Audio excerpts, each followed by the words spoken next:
নমস্কার বন্ধু, সাগর audio book চ্যানেলে তোমাদের স্বাগত জানাই। আজকে বিষয় হলো সাহিত্যিক মহাকাব্য। সাহিত্যিক মহাকাব্য বা আধুনিক মহাকাব্য আধুনিককালে রচিত আধুনিক কবির মহাকাব্যিক প্রয়াস। একেই ইংরেজিতে বলা হয়েছে লিটারারি এপিক বা এপিক অফ আর্ট। সাহিত্যিক মহাকাব্য একক প্রয়াসের সৃষ্টি এবং মন্ময়তার লক্ষণ তাতে অনেকটাই ফুটে উঠতে পারে। সেই হিসাবে আদি মহাকাব্যের তুলনায় কাব্যিক উৎকর্ষ তাতে বেশি থাকাই স্বাভাবিক।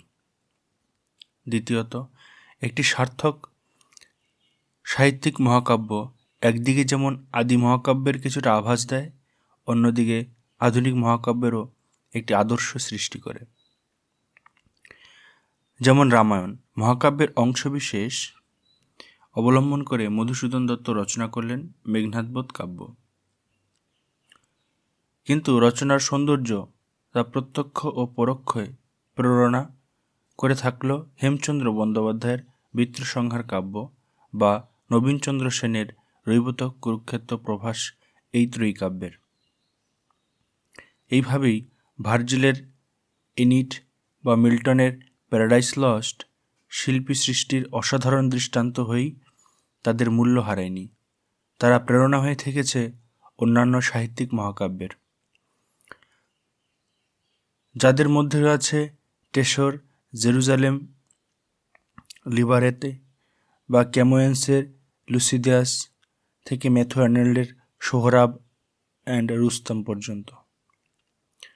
স্বাভাবিকভাবেই আদি মহাকাব্যের সঙ্গে আধুনিক মহাকাব্যের কিছু সাদৃশ্য আছে, কারণ আদি মহাকাব্যের প্রতি দৃষ্টি রেখেই আধুনিক যুগের মহাকাব্য গড়ে ওঠে। আবার সময়, মানসিকতা ও যুগরুচির কারণে তাদের মধ্যে ভিন্নতাও কম নয়। এইসব সাদৃশ্য ও বৈসাদৃশ্য সূত্রাকারে এইভাবে দেখানো যেতে পারে। 1. সাহিত্যিক মহাকাব্য সাধারণত বিষয়বস্তু সংগ্রহ করে আদি মহাকাব্য, প্রাচীন বীরগাথা কিংবা লোকগাথা থেকে। আদি মহাকাব্যের গঠন অনুসরণ করেই তার কাব্যদেহ গঠিত হয়। কিছু কিছু অতি প্রাকৃতিক উপাদান তা গ্রহণ করে থাকে আধুনিক মহাকাব্য হলেও। 2.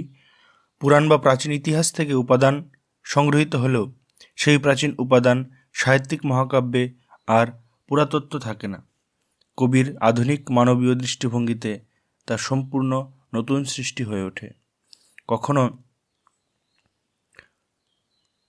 কবি সেই কাহিনীর মধ্যে আবিষ্কার করেন সমগ্র জাতির সুপ্ত চেতনা, কখনো আধুনিক তাৎপর্যে তা এমন অভিনব হয়ে ওঠে যে এক নতুন জীবন দর্শন সেখানে আমরা খুঁজে পাই। মানুষ তার ভবিতব্যকে খুঁজে পান সেখানে। 3. একই সঙ্গে স্বীকার করতে হবে আদি মহাকাব্যের পৌরাণিক উপাদানের মধ্যে যে উদ্দাম জীবনবোধ, যে অকৃত্রিম সারল্য আছে, তার তুলনায় সাহিত্যিক মহাকাব্য অনেকটাই স্তিমিত, পরিশীলিত পুরাতত্ত্বের চর্চা মনে হতে পারে। সমালোচক হাডসন এই জন্যই সম্ভবত মন্তব্য করেছেন, the epic of growth is fresh, spontaneous, racy, the epic of art is learn, antiquarian, bookish, imitative. 4. চরিত্র চিত্রণে এই দুই মহাকাব্যের মধ্যে একটি স্পষ্ট পার্থক্য আছে।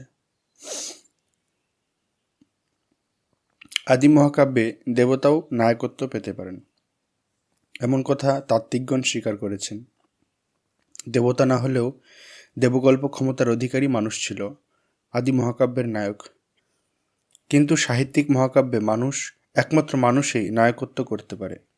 তার নায়ক হবার জন্য দেবোপম গুণের কিছু প্রয়োজন হয় না, সাধারণ মানবিক গুণ নিয়েই সে নায়ক হতে পারে।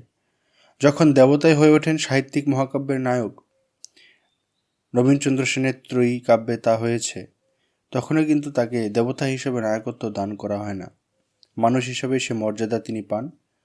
ত্রয়ী কাব্যের উপাদান গ্রহণ করা হয়েছে মহাভারত থেকে, কিন্তু মহাভারতের তাৎপর্যই সেখানে পাল্টে গিয়েছে। শ্রীকৃষ্ণ সেখানে আদৌ কোনো দেবতা নন, একজন দক্ষ কূট রাজনীতিবিদ মাত্র, যার উদ্দেশ্য ছিল খণ্ড খণ্ড রাজ্যে বিভক্ত হীনবল ভারতবর্ষে একটা বিরাট যুদ্ধ বাঁধিয়ে তাদের এক রাজার অধীনে এনে সংহত করা, খণ্ডিত ভারতবর্ষকে এক মহাভারতে পরিণত করা। 5. আদি মহাকাব্য একজন কবি রচনা করলেও তাকে আমরা বহু কবির যৌথ কীর্তি আখ্যা দিতে পারি। কাব্যটিকে বলতে পারি জাতীয় মহাকাব্য। কিন্তু সাহিত্যিক মহাকাব্য একক কবি রচনা, তার নিন্দা প্রশংসা সব কিছুই কবি একা আত্মসাৎ করতে পারেন, অন্য কেউ নন। কাব্যটিকে আমরা তাই সৃষ্টি সম্পদ বলি, জাতীয় সম্পদ বলি না। 6. বস্তুধর্মিতা মহাকাব্যের বিশিষ্ট লক্ষণ হলেও সাহিত্যিক মহাকাব্য তা নয়। কবিকে আমরা পরোক্ষভাবে প্রায় সর্বত্রই খুঁজে পাই তার কাব্যে। সাহিত্যিক মহাকাব্য। 7. সাহিত্যিক মহাকাব্য প্রাচ্য ও পাশ্চাত্য আলঙ্কারিকদের বিধিবিধান মেনে চলে না, ফলে সেই সব নিয়মের প্রেক্ষিতে তার বিচার অনেক ক্ষেত্রেই সুবিচার হবে না। অবশ্য কবিরা যে সেসব নিয়মের কথা জেনেই মহাকাব্য রচনায় অগ্রসর হন, তার প্রমাণ তাদের মহাকাব্যে খুঁজে পাওয়া যায়। 8. ভাষার উৎকর্ষ সাহিত্যিক মহাকাব্য প্রবলভাবে থাকে, বরং ব্যক্তিগত কীর্তি বলে সেদিকে কবি অধিকতর যত্নবান হন। একটি সাহিত্যিক মহাকাব্যের বিশ্লেষণ।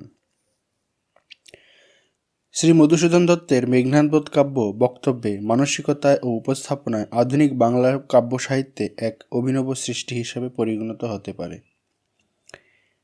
এটি প্রকাশিত হয় 1861 খ্রিস্টাব্দে, 2টি পর্যায়ে, প্রথম 5 সর্গ, পরে 4 সর্গ। 1858 খ্রিস্টাব্দে প্রকাশিত শ্রী রঙ্গলাল বন্দ্যোপাধ্যায়ের পদ্মিনী উপাখ্যান থেকে 1896 খ্রিস্টাব্দে প্রকাশিত শ্রী নবীনচন্দ্র সেনের প্রভাস কাব্য পর্যন্ত সময়সীমাকে বাংলা সাহিত্যের কৃত্রিম মহাকাব্যের যুগ হিসাবে পরিচিত। আমরা মনে করি এই সময়ে কিছু সাহিত্যিক মহাকাব্য রচিত হয়েছিল এবং তার মধ্যে সবচেয়ে উল্লেখযোগ্য নিঃসন্দেহে মেঘনাদবধ কাব্য। সেই কারণে একটি সাহিত্যিক মহাকাব্যের বিশ্লেষণের জন্য মেঘনাদবধ কাব্য গ্রন্থটিকেই আমরা নির্বাচন করলাম। সাহিত্যিক মহাকাব্যের যে সমস্ত লক্ষণ আমরা উল্লেখ করেছি তার আলোকে এই কাব্য বিচার করা হবে।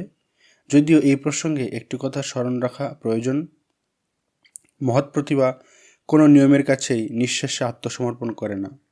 নতুন সৃষ্টির ক্ষমতা আছে বলেই কবি অনেক স্বাধীন বৃত্তিকে সংহত করেন না, এবং সেই অভিনব আলোকেই সমালোচকগণ পরবর্তীকালে সৃষ্টি লক্ষণ স্থির করেন।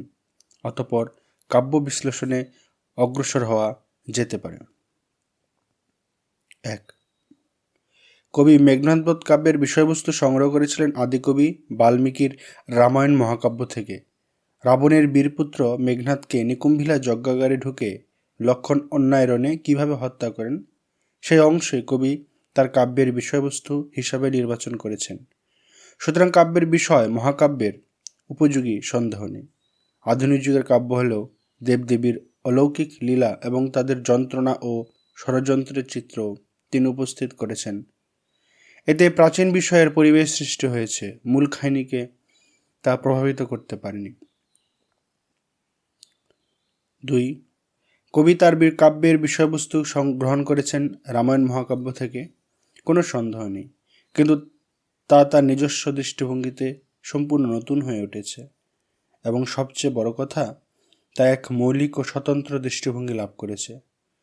সামগ্রিকভাবে বিচার করলে মধুসূদনের মেঘনাদবধ কাব্য এবং বাল্মীকির রামায়ণ সম্পূর্ণ ভিন্ন মানসিকতার কাব্য মনে হয়। বাল্মীকির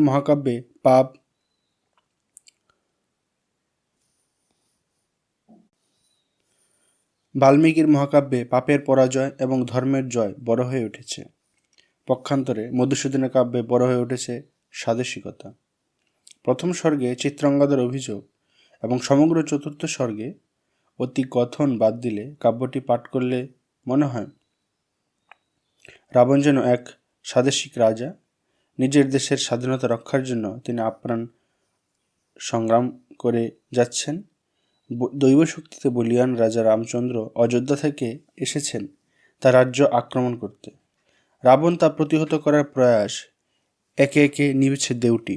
তা সত্ত্বেও তিনি পরাজয় স্বীকার করে নিজের দেশের স্বাধীনতা বিসর্জন দিতে রাজি নন। এই ধরনের একটি ধারণা পাঠকের হতে পারে। আমরা একটু সচেতন হলেই স্মরণ করতে পারব ঊনবিংশ শতকের দ্বিতীয়ার্ধে কৃত্রিম মহাকাব্য যুগ নামে যে সময়টি চিহ্নিত, সেই কালপূর্বে রচিত বেশিরভাগ কাব্যই অন্তর্নিহিত সুর স্বদেশ চেতনা। সুতরাং রাবণকে কোথাও স্পষ্টভাবে দেশপ্রেমিক বলা না হলেও সমগ্র কাব্যটির প্রতীতে রাবণকে সাজাত্যবোধ উদ্বুদ্ধ নৃপতি বলেই মনে হয়, এবং মেঘনাদের করুণ অপমৃত্যুও দেশভক্তির জন্য আত্মোৎসর্গ হিসাবে পাঠক গ্রহণ করতে পারেন। 3. সাহিত্যিক মহাকাব্যে জীবনের দুর্মর আবেগ ও আদিম প্রবৃত্তি যে অনেকটা সংহত হয়ে আসে, মেঘনাদবধ কাব্যে তারই নিদর্শন আমরা পাই। রামায়ণে অন্ধমুনির দুর্বার ক্রোধ, কৈকেয়ীর অনাবৃত ঈর্ষা বা লক্ষণের প্রতি সীতার পুরুষ বচন প্রভৃতি যে দৃষ্টান্ত আমরা পাই, মেঘনাদবধ কাব্য তার তুলনায় অনেক সংহত। রাবণের ক্রুদ্ধ অসহায়তা ও দুর্দম ক্রোধ আমরা পেয়েছি বটে, তবে তা অনেক পরিশীলিত। বীরত্বের আবেগ প্রমীলার মধ্যেও আমরা লক্ষ্য করি, তবে তা কতটা সতৎসারিত এবং কতটা কাব্যিক আদর্শজাত সে বিষয়ে সন্দেহ আছে। চতুর্থ স্বর্গে সরমার কাছে পূর্বজীবনের বর্ণনায় সীতা রীতিমতো রোমান্টিক হয়ে উঠেছেন। 4. আদি মহাকাব্যের মতো মেঘনাদবধ কাব্যেও দেবতার আধিপত্য কিছুটা দেখা গিয়েছে। প্রথম স্বর্গেই রাজলক্ষ্মীর জন্য বারুণীর উতলা মনোভাব আমরা দেখেছি। রাজলক্ষ্মী লঙ্কা ত্যাগ করবার জন্য কত স্থির তাও আমরা লক্ষ্য করেছি। দ্বিতীয় স্বর্গের প্রায় সম্পূর্ণটাই দেবদেবীর ষড়যন্ত্র ও অন্যান্য ক্রিয়াকলাপে বিস্তারিত। কাব্যের পরিণতিতে দেবদেবীদের এই সক্রিয়তা একটি প্রধান ভূমিকা নিয়েছে, এ কথাও সত্য। তবে তা সত্ত্বেও এই কাব্যের এসব বহুগুণে অতিক্রম করে গিয়েছে মানবিক আবেদন এবং মানুষের যন্ত্রণা জর্জর হৃদয়। রাম ও রাবণের পৌরাণিক মানুষ এবং পৌরাণিক মানুষের দেবোপম গুণাবলী থাকতে পারে, এ কথা আমরা জানতে অভ্যস্ত হয়ে গিয়েছি। তবু বলবো, যেখানে রাবণ ও মেঘনাদ আমাদের অভিভূত করে তা লোকোত্তর গুণ বা ঐশ্বর্য নয়, একান্তই মানবিক গুণ। যে রাবণকে আমরা রামায়ণে পেয়েছি আত্মগর্বী মহাশক্তিমান এক পাপাচারের জীবন্ত বিগ্রহ হিসাবে, এখান থেকে পাই একটি মানুষ হিসাবে। মানুষটি পত্নীর বেদনায় সান্ত্বনা দেয়, বীরপুত্রকে উদ্বুদ্ধ করে, স্বপুত্রের বিয়োগে যন্ত্রণায় ভেঙে পড়ে, আবার দেশের মর্যাদা রক্ষার জন্য নিজের বীরত্ব ও পরাক্রমকে জাগিয়ে তোলে। রামায়ণ মেঘনাদের ভূমিকা কেবল শৌর্যের, এখানে তাকে অনেকগুলি ভূমিকায় আমরা দেখি। বীরপুত্র, প্রেমিক স্বামী, বংশমর্যাদা ঐশ্বর্যবান রাজপুত্র। এর পাশে বরং দৈব শক্তিধর পুরুষ রাম লক্ষণেই ম্রিয়মাণ হয়ে পড়েছে বলে অভিযোগ করেছেন রবীন্দ্রনাথ। আসলে রবীন্দ্রনাথের এরকম মনে হবার কারণ রাম ও লক্ষণ দৈবশক্তির উপর নির্ভরতায় আদি মহাকাব্যের চরিত্রই থেকে গেছেন। রাবণ ও ইন্দ্রজিৎ মানবিক অনুভূতির সৌজন্যে অনেকখানি মানুষ হয়ে উঠেছেন। মধুসূদন পরবর্তীকালে যেভাবে তার বীরঙ্গনা কাব্যের পৌরাণিক নায়কদের মানবিক অনুভূতি সম্পন্ন নারী করে তুলেছেন, সেইভাবেই এখানে চরিত্রগুলিকে মানবিক করে তুলতে পেরেছিলেন, এবং সেটা এই কাব্যের প্রতি আধুনিক পাঠকের আকর্ষণের প্রধান কারণ। 5. মেঘনাদবধ কাব্য নিঃসন্দেহে একক সৃষ্টি। এটি যে শুধু মধুসূদন দত্তের লেখা তাই নয়, এ কাব্য তার সর্বশ্রেষ্ঠ কীর্তি, এবং এই কাব্য তিনি ছাড়া আর কেউ রচনা করতে পারতেন না, এই রকম একটা বোধও সচেতন ও মনস্ক পাঠকের মধ্যে গড়ে ওঠে। 6. মহাকাব্যকে তন্ময় কবিতার অন্তর্ভুক্ত করা হয়, এবং এই অবজেক্টিভিটি বা তন্ময়তা আদি মহাকাব্যের মধ্যে পুরোপুরি বর্তমান থাকে। সাহিত্যিক মহাকাব্য কিন্তু কবির মন্ময়তা আমরা একটু সচেতন হলেই লক্ষ্য করতে পারি। মেঘনাদবধ কাব্যে কেবল যে রাম লক্ষণ অপেক্ষা রাবণ ইন্দ্রজিতের প্রতি মধুসূদন বেশি দৃষ্টি দিয়েছেন তাই নয়, তার সহানুভূতি যে অত্যন্ত বেশি রয়েছে রাবণ ও ইন্দ্রজিতের প্রতি, এই মনোভাব কাব্যেও তিনি গোপন করতে পারেননি। রাবণের বর্ণনায় তার লেখনী যেমন বলিষ্ঠ, ইন্দ্রজিতের নিষ্পাপ সারল্য বর্ণনা করতে গিয়েও তেমনি তিনি পক্ষপাত দুষ্ট হয়ে পড়েছেন। কবিতার এই মানসিকতা যে গোপন করার চেষ্টা করেননি, তার চিঠিপত্রগুলি তার সাক্ষ্য দেবে। তিনি একদিকে লিখেছেন, I despise Ram and his rebel. অন্যদিকে রাবণ সম্বন্ধে তার বক্তব্য, হি ওয়াজ এ গ্র্যান্ড ফেলো। ইন্দ্রজিৎ সম্বন্ধে তিনি যে অনুভূতিপ্রবণ চিঠিতে বারবার তার উল্লেখ করেছেন। একবার লিখেছেন, I am going to celebrate the death of my favourite Indrajit. অন্য চিঠিতে লিখেছেন, it cost me many a tear to kill হিম।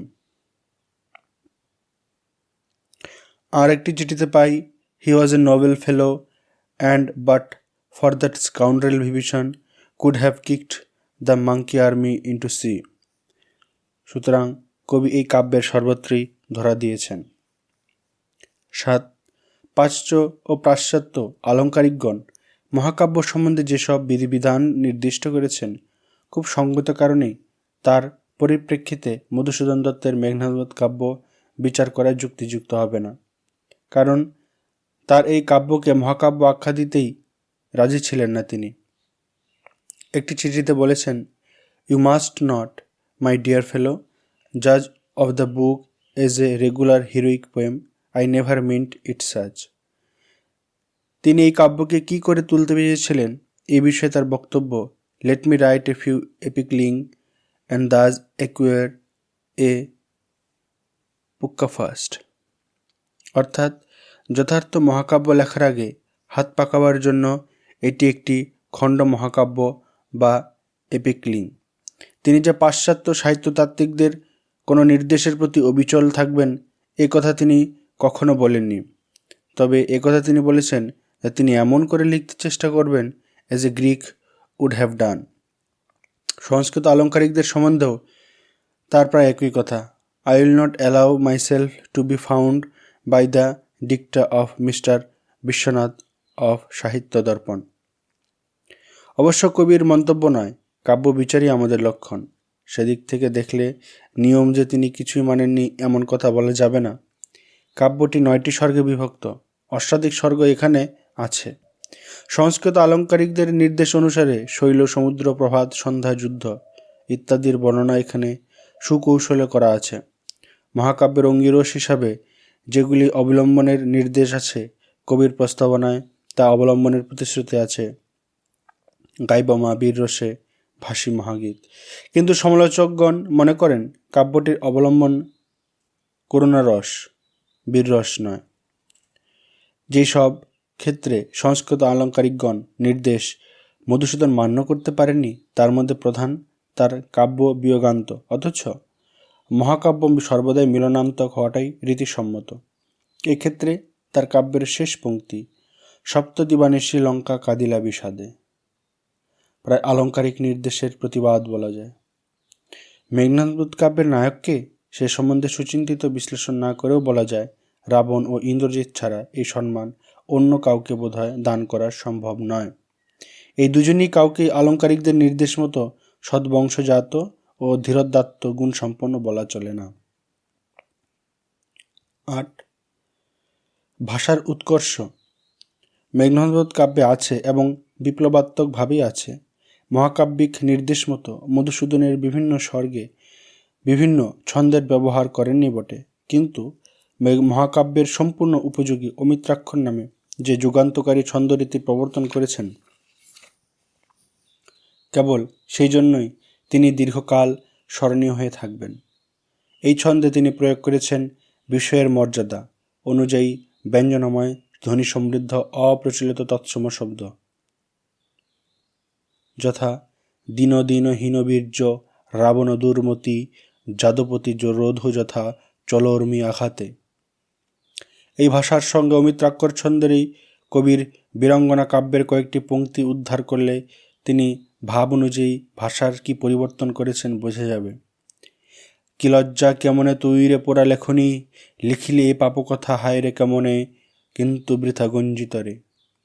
সুতরাং সাহিত্যিক মহাকাব্যের বিভিন্ন লক্ষণের আলোকে মধুসূদন দত্তের মেঘনাদবধ কাব্যকে সম্ভবত সার্থক সৃষ্টি হিসাবে স্বীকৃতি দান করা যায়।